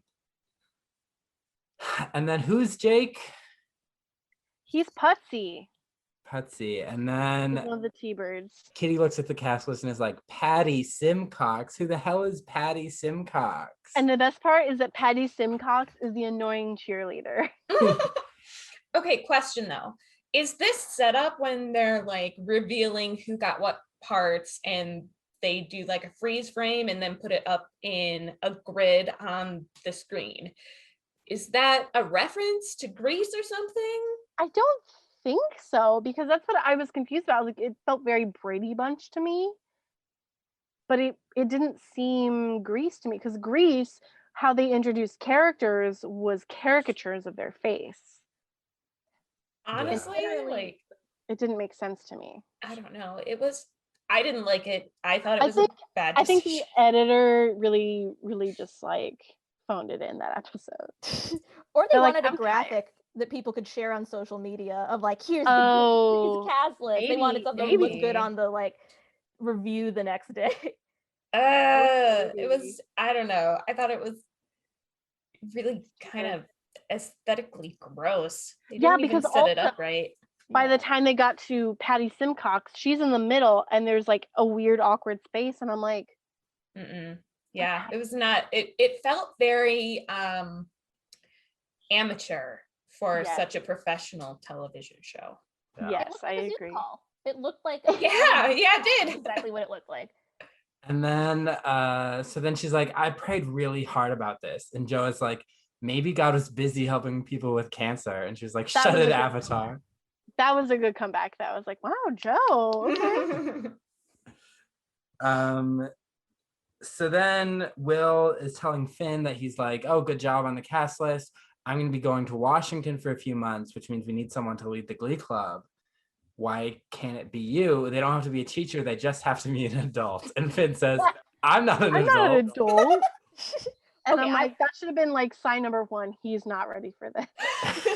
I want to share my favorite moment in this entire episode, which was when Finn calls him Mr. Shu and he says, actually, you can call me Will. And then they cut to a reaction shot of Finn that's like a perfect reaction shot that describes all of our feelings towards Mr. Shu. He's like, oh. This is over familiar. And so then he's like, it just has to be an adult. And because Will or Finn says, not the whole being back in high school thing. I'm not about that. It's just nice to be doing the arts. But also, if you think about what Shu says, like, he's not saying that necessarily he'd be good at it quite yet. He doesn't say that. He's like, you just need to be a body. Yeah. Who's over 18, who's legally allowed to vote. That's kind of it. I mean, to be fair, I think this episode is supposed to like give Finn a purpose, and that purpose is supposed to be teaching, and this is his like foot in on the teaching aspect, like kind of a little tryout per se. Yeah. Because Finn's like, it's nice helping other people's dreams come true. And Will's like, that's what teaching is. Hannah doesn't seem convinced, but That's a sad way to put what teachers are. Like, I think teachers are way more than that. Yeah. Like, they're not just a stepping stool for children. Like, they raise America. Yeah. Honestly, So- like, I could see Finn pursuing teaching. I think that would be an interesting story idea for him. But I also would like, you know, Glee can't do anything good with teachers. We've already discussed this. They think teachers are the scum of the earth. That's what Glee thinks. All that emotional intelligence stuff with Finn I talked about would just go either way too far and become creepy, or just like go down the tubes, and he'd actually just start being an ecomaniac. Like, you children are going to help me live out my theater dreams. Yeah, at your exactly. emotional expense. Like, which is kind of what she was doing. Yeah. Which is literally Will. Yes. I also want a scene of Finn like seeing how much teachers make and being like, F this. Yeah. This is not enough money. I make this in a day working at the auto shop. Yeah, that's something also that kind of has irked me to think about Will, is that he somehow gets all the funding for the Glee Club when so many teachers have to pay out of pocket for shit for their students. And it's like, cool. Mm-hmm. Yeah. In my high school, we were using costumes from the 60s. Like, literal, not 60s style costumes, fabric from the 60s. Yeah, or like, basically, like, I think we only did like more modern type shows where like we would just wear our own clothes in like different ways. Mm-hmm. Yeah. So yeah, like, I don't know, it's very strange. So that's the end of the episode. Yeah. So that means it is Tina Tina time. time. 2? 4. 4? Tina had 4 lines. 6, 8. Who do we appreciate? Tina, I only Cullen, counted Jay. 2 lines in the scene with her and Mike. I counted 4. In the scene with her and Mike? Yeah. But she only says 2 things. She She only says has 4 2 things. lines. She says 2 things. Okay, run through it. What does she say? She I don't says, no, I think there's more than 2 because Oh. there's like, she says something, he says something, and then she says something, and then he's like, yeah, but we need your talent, and she's like, you're gonna have to live without my talent. That's only 3. That's I all. counted 4. So she has 2 to 4 lines. I think Yes. what they're doing is Average they're making a point 3. about how Tina is treated in general media. Yes. Yeah, I like the making her and Mike date thing too. It's like we have 2 characters of the same minority ethnicity. They must date, and we must make all their scenes together so that like people can fast forward. It's very Pretty weird. much. And like that's Mhm. kind of what this moment is like, because we obviously don't get the resolution because all of a sudden she's been cast as Jan, even though she like slammed her locker, was like, you're going to have to live without my talent, which was like a power move. Yes. And I was like, wasn't that a refusal to be in the musical? And then they put her in the musical anyway. Here's what happened. They definitely filmed a scene and they're like, no, we want the Mike Tina thing to last a little longer. So whatever possible resolution that may have had, or like Finn talking to her into it, whoever, popping it out. We can't have it. We are already over our 49 minutes. Yeah. Yep. They're just treated like to the side, like a little side plot. You've probably said this in previous episodes, but if they do make a Gleeboot, Jenna Uskowicz should have a lead role in that. What if our Gleeboot was Tina starting her own Glee club as an adult, and then she's like but an adult Glee club? That would be funny. An adult Glee. Oh my gosh, just like hang out with a bunch of like old people and then like theater nerds. Oh, that could be kind of fun. That could be fun. That's very community, very Parks and Rec. Yes, exactly. It's at a community center and they have to compete for rehearsal space with an AA meeting and a knitting club. Perfect. Oh my god. And the knitting club brings their knitting needles and they're like, we're ready to fight. Did you know that you can take knitting needles on planes? Yes. I found that out today because I'm knitting something and I'm going on a trip, and I was like, can I take my knitting needles on the plane? I think I once was like, oh, I want to knit on the plane, and I never ended up doing it. I think that's the only reason I found out. I also was going to go on a plane. It feels kind of crazy though that you can bring basically a tiny weapon.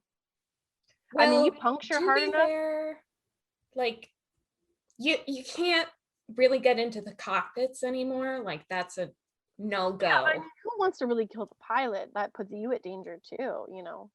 Terrorists. True. Like Kitty. I'm not even talking about terrorists. I'm just talking about normal people who want to kill people on planes. You know, normal people. I don't know what I'm saying anymore. You never know what's gonna happen.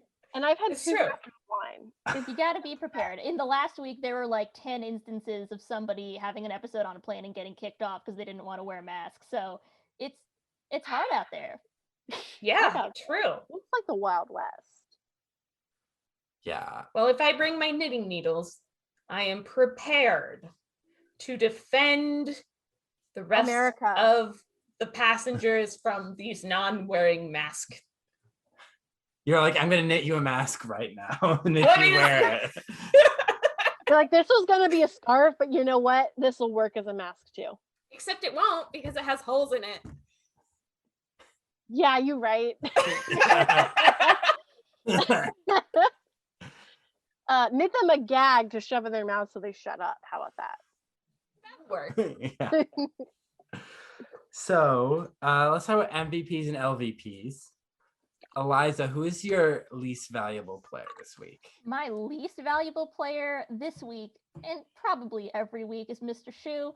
I mean, I think the amount of shit he gets on social media is appropriate. The character, not the actor, just the character, but just not wanting his wife to like come with him for a few months and abandon her job for like a temporary gig. It's like, dude, you're on permalance in Washington. This is not a W-2 job. Like, let your wife keep her career. And then, yeah, that's my LVP. Yeah. Hannah? I'm going with Artie for trying to tell Mercedes to get over all the macro and microaggressions she experienced. Yeah. That's what I have to say. And for wanting Sandy to be blonde. Ugh. Yeah, Ugh. she doesn't have to be blonde. Just like, okay, just because the song says like the Sandra D song is like talking about being blonde, like fucking change it to brunette, make it work, or put her in a wig. Yeah. I'm gonna go with Sue because I mean she was just really full on a terrible person. She was just a terrible person in this episode. Mm-hmm. And there wasn't even any comedy to make it like lighter. There was no levity. Yeah. I don't think I laughed at all with her stuff. Mm-mm. I wasn't even considering her because she's not even like in the running to be anything other than at the bottom. Yeah. I in the felt the league. same Like way. she's not in the league. Yeah. I'm going with Kitty. I really don't like Kitty. Is this like the 5th episode in a row that you've mentioned Kitty as your LVP? I don't know. Maybe. I really think she's a terrorist. You've heard Terry the terrorist. Now get ready for Kitty the terrorist. I hate her name. I hate that she dares to be like Quinn and Santana. And I hate that she's just like such a ruthless, unfunny bully with like no sympathetic qualities. Oh my God, we didn't even talk about the fact that when they were doing that hand jive thing, Finn's like, oh, I'll help you get started. And Kitty was like, fine, you go ahead and get started, but Kitty Cat's gonna finish it. And I was like, ooh. Yeah. And I mean, there were like multiple times during that scene, particularly, that she just straight up tried to assault the other people. Yeah. It was crazy. Yeah. I think Kitty ends up in QAnon. I'm gonna put it out there. Oh, she already is. I think That's she canon. started QAnon in last week's episode. Yes, the Left Behind Club. So let's talk about our MVPs. Elyza, who is your most valuable player? My most valuable player, probably Unique. Yeah, that's a good pick. Yeah. Yeah, I had Beast at first, I think mostly because I was excited to have her like weird sayings and metaphors again. But yeah, I'm gonna give a shout out to Unique too, because I also think that like they were like, this is the role I want, and yeah. This is kind of a hard episode for me. It's not that I don't like, or there's not anyone to pick from. I feel like I want to say Finn for finally figuring out that he might have something he might want to do, like for stopping his Eeyore act. Yeah, valid. Yeah, and like he did a lot of really terrible things, or not a lot. He did like one really terrible thing this episode, which is call Sue's baby retarded. Yeah, but I mean, at least he did realize that it was a terrible thing. I apologized for it. If that's ever going to come back, or if that's just like a floating thing. I feel like it's probably a one-off. I'm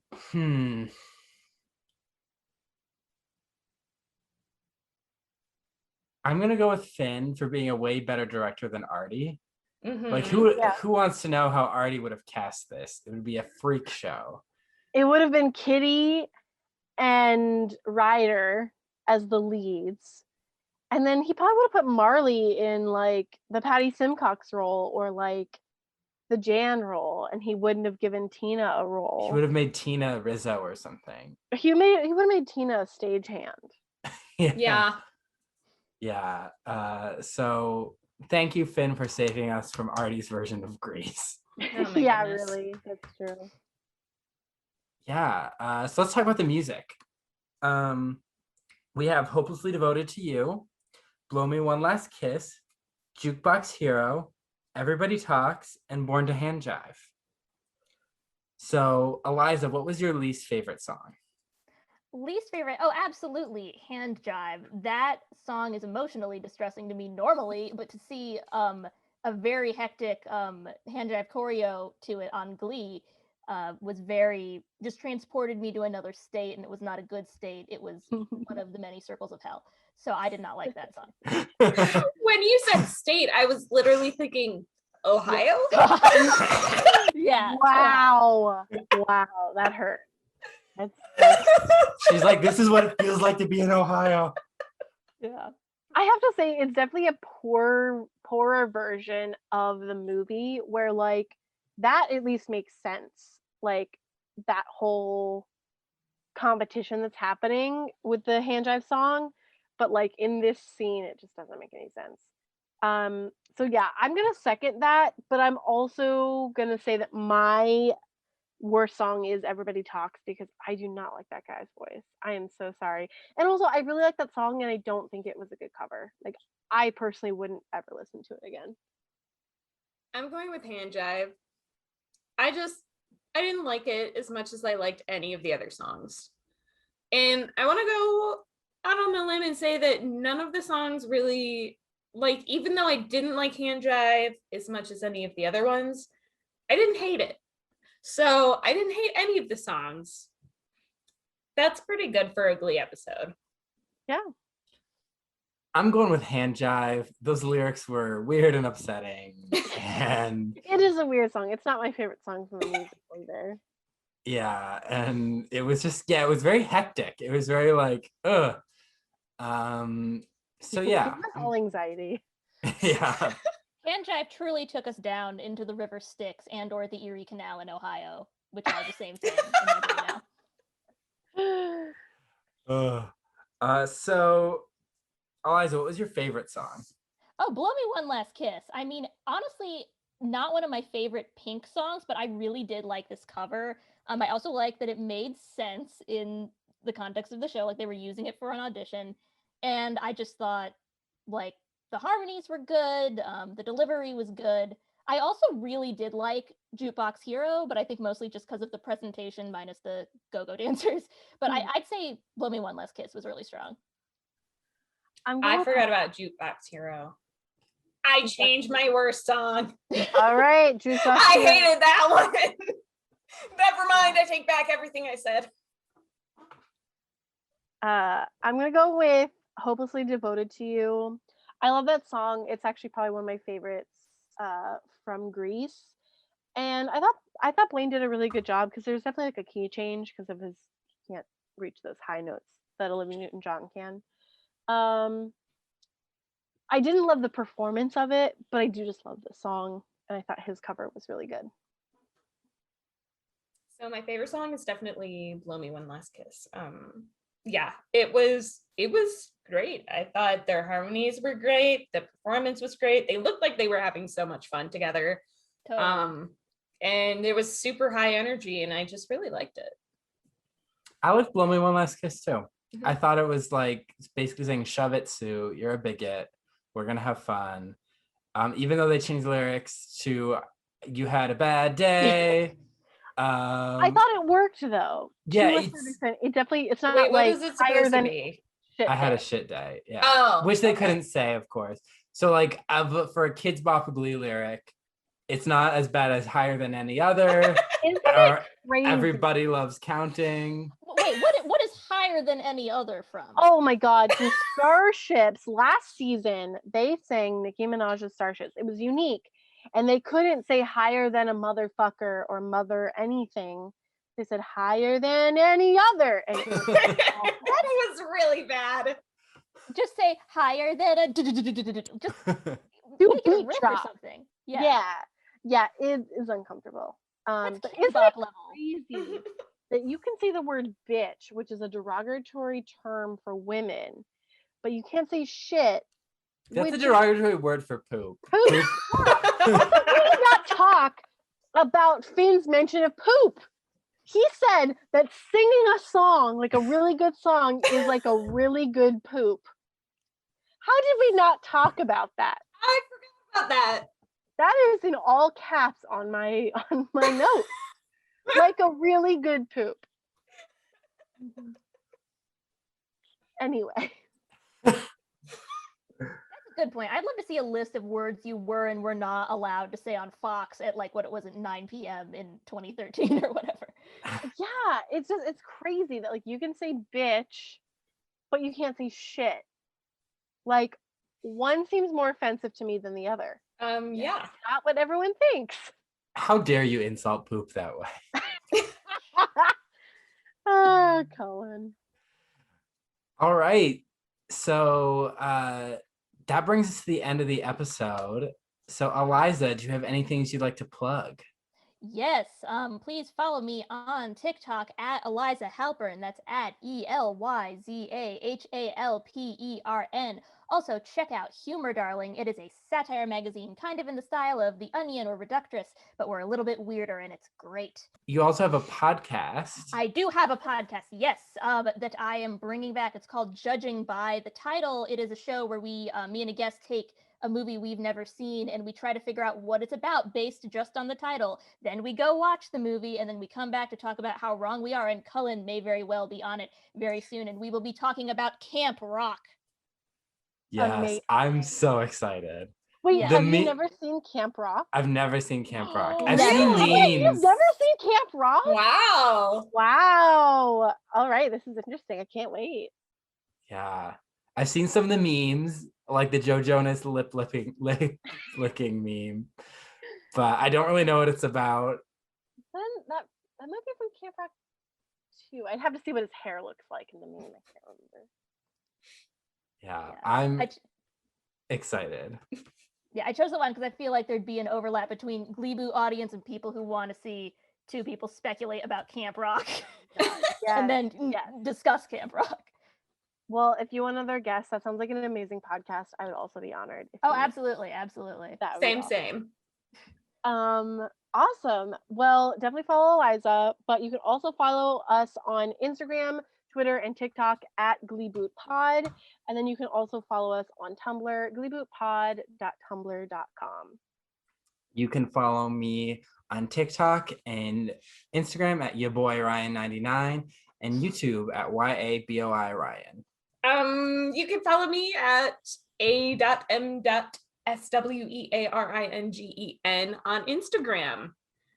Only if you want to, never if you don't want to. What have you got coming up? Anything fun? Not yet. I haven't really posted anything. I still have to get my Wacom tablet or Wacom. I was like, a what? Wacom. A Anyway. Wacom.